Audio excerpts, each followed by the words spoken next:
Hello, and welcome to Ending Physician Overwhelm. I'm your host, Dr. Megan Mello. I'm a family and obesity medicine physician, as well as a certified life coach for physicians. In this podcast, we talk about how the learned habits of people-pleasing, perfectionism, and a lack of boundaries show up in our lives and how they contribute to burnout, exhaustion, and overwhelm. The healthcare system is broken, my friends, but let's not wait for it to be fixed in order to feel better. Well, hello, my friends, and welcome to another special guest episode. Today, I'm so excited to be joined by Dr. Nicole Perrotte. And we are going to be talking really about the journey into taking care of ourselves and changing our career in a way that really aligns with us. So I'm so excited that we get to have this conversation. Dr. Perrotte, welcome to the show. Thank you, Dr. Megan Mello. Thank you for having me. Yeah. So let me have you start by just introducing just a little bit about yourself. So I am a board certified internal medicine physician. I practiced for about 17 years, of which about 14 of those was as a hospitalist. I enjoyed it. I had the chance to do a variety of work between academia, urban, inner city, rural, locums, the whole nine yards. It was fun. And then as my responsibilities increased as I got older, between having a family, and then later on, as I discovered that I had a special needs son, I tried to keep doing everything, all the same things I was doing, all the long hours, the long stretches, and all the quality projects that had to be done, trying to do it all. And then still taking care of my son and being a wife and a daughter and a mother and everything. And I found myself just burnt out flat. And that is where I had to start over and pick myself up. And thankfully, at the time where I worked, they had an initiative to actually try and combat burnout among physicians. Someone had brought it to their attention that this was an issue. And so there was a 1-week course where someone was able to walk us through some meditation tools. I tried it and it was really good. It was a great start. And then shortly after, COVID happened. And yes, it was great. And here we are, right? Here we are. You got to do it all over again. Yeah. Well, that's good that you were kind of right place, right time. Tell us a little bit about what did burnout look like for you? Like, what was going on? What were you thinking about? Where were you struggling? Because that can look a little different for everybody. And often as physicians, we're really good at masking how we are feeling inside. So to walk us through what that looked like. And that is so true. We operate on these razor thin edges and no one would know until things fall apart. And for me, it was being irritable, not having the kind of patience that you would have, not being happy with things that you're doing. So nothing was exciting, didn't have that joy in showing up. You're like, oh, why do I have to show up again? This is so annoying. And then you go home and then you have stuff to do and you're like, oh my goodness. And this continues. This is a mountain that is just not going anywhere. And so this sense of I'm carrying everything, this is not ending. When is this going to end? Was just constantly building. And you become really hard on yourself. You wonder, how did this happen? Where did I end up in this place? What's wrong with me? Right? Where I don't do stuff that I used to do and I'm not enjoying what I'm doing right now. What's wrong with me? Yeah. I wish I could remember where I read this, but somewhere in something I read about burnout, right? I talked about how burnout can show up any place where there's not a discrete start and stop. Not that it can't exist in other places, but when we think about this part of our lives, our parenting journey, the work that we do, and I think that's such a different experience from what we had before, right? Because we went to medical school for usually a discrete period of time. Yes. We did our residency training for a discrete period of time. Pregnancy had a start and a stop, right? But our careers, span such a long time, and our parenting such a long time. It's so easy to get lost. Yes. Yeah. Yeah. Yes. So you learned some meditation tools and you found help in that, but certainly that's not the only answer. And then the pandemic hit. Tell us kind of what happened. What did you do? How did you transition out of burnout? Meditation tools were great, but I didn't keep up with it. Mm. So, right? We were a little busy, right? Just a We were tad all busy. a little busy. Yes.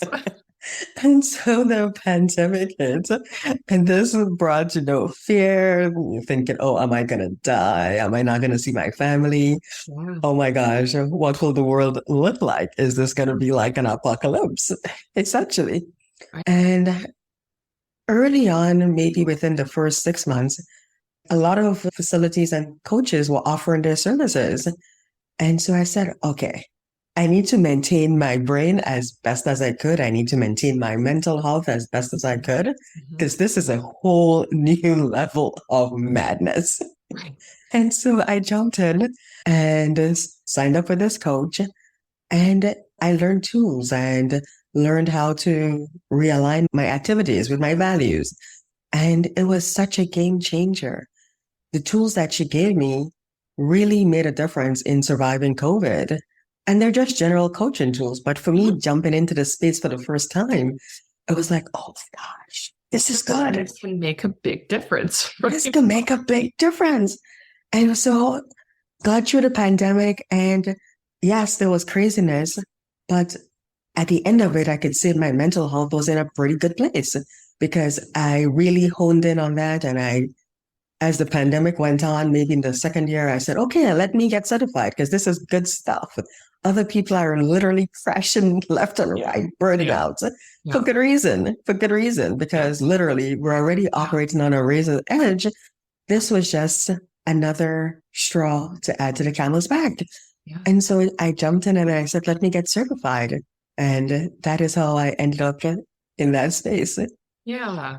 So you found the coaching tools, and yes, most of them are so simple, right? And they're not necessarily anything to do medical, although I'm sure you find in working with your clients that when we are working, as coaches who know what the work is for our physician clients, right? There is tremendous benefit in using these tools, but being able to see it through the lens of the medical world. Yes. But they're simple. Tell us a little bit about maybe some of your favorite things that made the most difference for you in terms of getting your mental health where you wanted it to be. Sure. So a very simple one is gratitude practice. Very simple, just taking time every day to identify at least 3 things and just really honing in on not just thank you, I have a roof, and thank you, I have clean water, but really digging in. What went well today? Who helped make that happen? Yes. And so you can really dig in, because a lot of times good things happen, but when we're running around with all the negativity, because there's constant good and bad things happening, it's easier for the bad things to stick. The good things could be like Teflon and they just run away. Yeah. But if we actually make an effort to identify them, then we're able to say, oh my gosh, yes, this good thing happened. And then you automatically start finding more, another one and another one. Before you know it, you've had a list of 8, 9, 10 things that happened that if you were not paying attention, you would not have noticed. You're like, oh, this was a bad day. End of story. Yeah. I love that too. And really trying to think like who or what was responsible for this thing. Because I don't know if you've had this experience, like I would turn into a gratitude practice, but the things I would write down would be like, yes, I'm grateful that I had coffee this morning. I'm grateful, things that didn't really make a difference. And it would be the same thing every day because I was in not a very good place. But when we push ourselves to thank ourselves for something or be grateful to another person, right? That's a different piece of work for our brain. I love that. It is. It really is. The other thing as well is setting boundaries, because a lot of times as physicians, we don't know how to set boundaries. I think it's Achilles heel for us. Yeah. Everybody asks and we say yes. Yeah. The nurse wants us to do this, this, this. And we're like, okay, okay, okay. Patients are saying, oh, we need this, this, this. 1,000 gazillion inbox messages. And we're trying to respond to every single one because we're like, oh my gosh, this is so important. Not prioritizing that this is something that doesn't need to be addressed. And it's just contributing to that sense of overwhelm and burnout. So setting those firm boundaries and sticking with it, allowing yourself to stick with it, whether it's at home or at work, it's like, okay, this is not a message that needs to be responded to via an inbox message. Come into the office. Oh, I am going to leave work today at 5 o'clock, 7 o'clock, and I'm not taking my charts at home with me. Done. End of story. Yeah. Okay, today is the day that I'm going to hang out with my kids. This is happening. Yeah. Done. Yeah. Building that space around boundaries, right? With saying, I'm setting myself a limit of I go home at this time. This is time with the kids. I'm not going to be on my phone. Really tuning in. What do you find for yourself and for people that you've worked with really helps people get started with that boundary work? Because, of course, many of us might be walking around thinking, I want to say no, but then I try it and then people are upset with me. So I stop.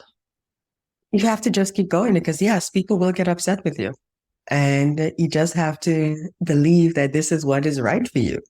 Yeah. And if it's something that you truly want, be honest and true to yourself that this is what I want. So it may mean making people uncomfortable for a short while. Yeah. They'll get over it. Essentially. Yeah, they'll get used to the new you that says no. They'll be fine. Not now. Yeah, people are more adaptable than we give them credit for. Exactly. The world is not going to end, I promise you. Yeah. Oh, very good. Very good. Yeah. Any other tools that you really love using for yourself or other people? Time management, managing your time. That is so important. It's easy to just run away because that to-do list is always going. You tackle 2 things, you add 5 things, and it never ends. It just keeps golden. And so one thing I like doing is just prepping at the beginning of the week on Sunday. This is what the week is going to look like. This is what I have plans to get done. And so just working with that on a daily basis, sitting down, putting it on the calendar, and making sure that you actually give yourself time to do it and doing it. Oh my goodness. Because that is a trick, right? If you can put it on the calendar and then it just sits there and nothing happens. But actually saying, okay, at this time I'm supposed to be doing this because when I sat down to work on this made sense. But in the moment, you're like, I don't feel like it. I want to do, I don't know, maybe book my next vacation. Yeah. But doing this hard thing is not as much fun. But when you looked at your calendar, this actually made sense at this time. So just do it. Just sit down and do it. I'm curious to know for you, because I have a similar practice. What is the thing that you never thought you would actually put on your calendar that is on your calendar? It's a good one. You know what? Exercise. There's a time when I would do it before the kids without even thinking. And then as the years have gone by, I would try and squeeze it in whenever I had a moment. And then recently I said, okay, this has to stop. It's on the calendar. Everybody can see it. I'm out. Good. Awesome. I love that. Yeah. Yeah. It's stuff that is very simple. It's often things that we've not been taught to do. And we often have this mindset of like, well, I'm just going to wait until I'm motivated to exercise until I have the energy for that or the time for that. And as we know, especially as life gets busier, right, as our responsibilities increase, that's never going to spontaneously happen. No. I'm thinking for myself, one thing that's on my calendar for this week is order holiday cards. We're right now in mid-November, right? And I was like, okay, that is a silly thing, but it's something that I do every year. And if I actually want to send them out, I actually have to go do something to make that happen. That is a yearly date on my calendar.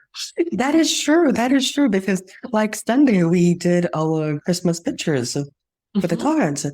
And it was on my calendar, maybe June, July.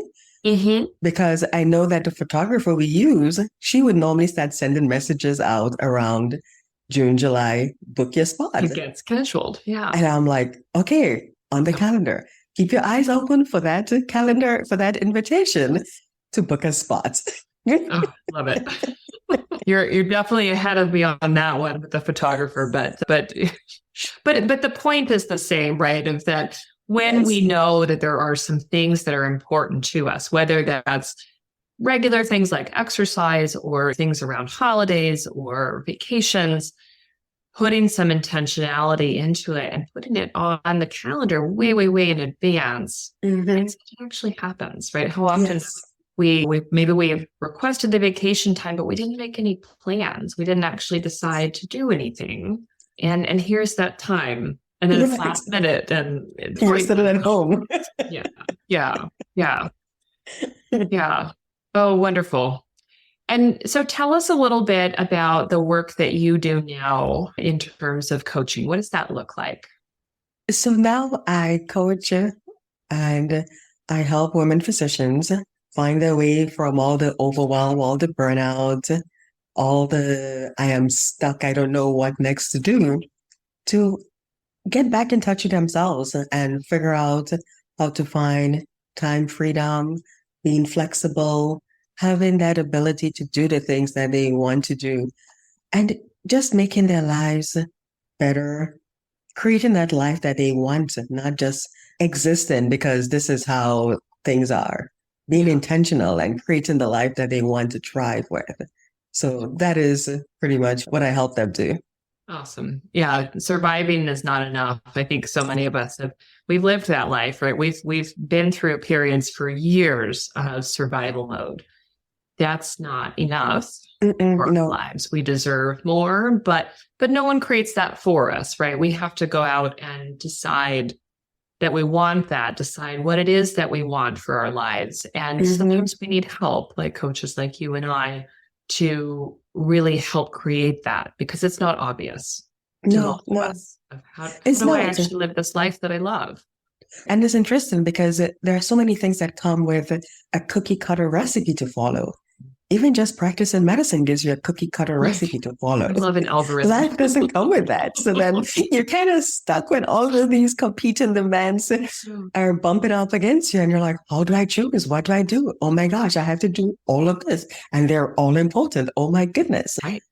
Yeah. Right. Yeah. And lives are affected in a way that isn't true in many industries. Not that other industries don't have an impact, but we are literally dealing with the health and safety of bodies and minds in just a very tangible, real way. And so that just adds this extra layer of responsibility, but we still need boundaries and self-time and time with family or friends.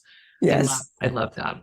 Yeah. Yes, definitely. So for someone who's out there listening who is feeling like you felt when things felt so hard, when you were feeling really stuck and burnt out, what is it that you would like for them to know that you wish that you had either had somebody tell you or wish that you could have discovered more easily?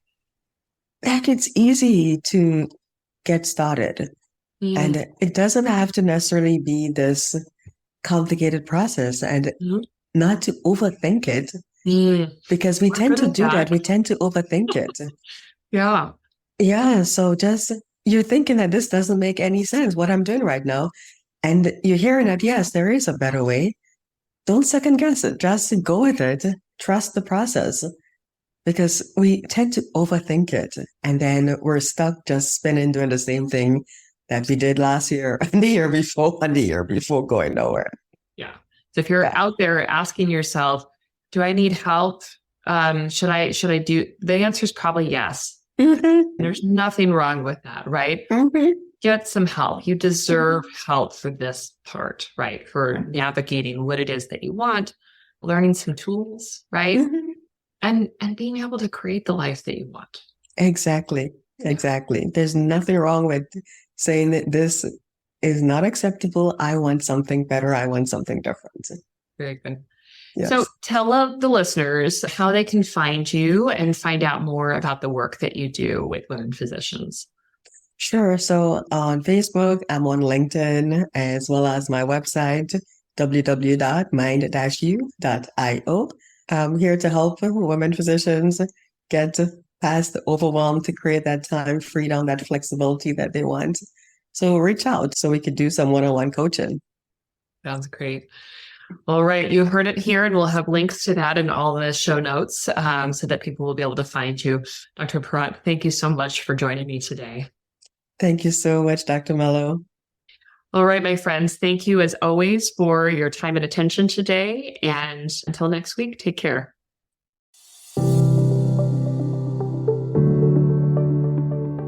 Well, that's our show for today. Thank you as always for listening. To learn more about my coaching programs, head to www.healthierforgood.com. And if you love this podcast, please drop us a review on iTunes or support the show by clicking the link in the show notes. Until next time, take care.